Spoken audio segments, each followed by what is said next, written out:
云林东市厝往来袂了的云153线，因为是出入六轻主要的道路，附近车真多，车祸嘛真多。对106年到今有9件的死亡车祸，轻重伤的车祸是有290件哦。县政府最近按什么伫附近6个路口增设青红灯，8个路口会设闪光号志。这个月初，一个女骑士骑车经过云153线的路口。先停车，看两边拢无车了，才阁发动，想袂到去互另外一边车道的银色轿车撞到，人甲车拢飞出去，送医了后死亡。类似的交通事故，常常伫这个路段发生。哦，你有翕相诶？因自然因就会降慢安尼啦。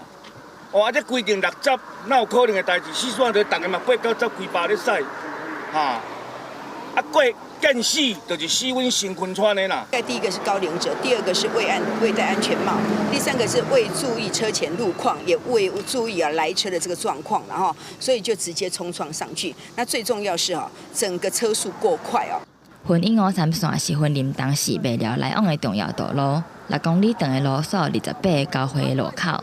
经过云林县府的统计，为106年到今已经发生9件死亡交通事故，290件轻重伤车祸。希望会当招相关的单位会勘改善，降低交通事故的发生。那我们觉得这个号志路口里面我们应该增设大概有6处红绿灯有8处大概闪光黄灯。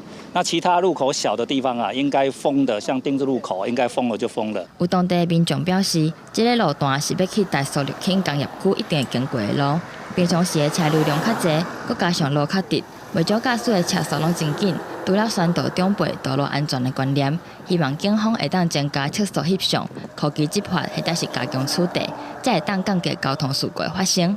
记者云林报道。来看中华。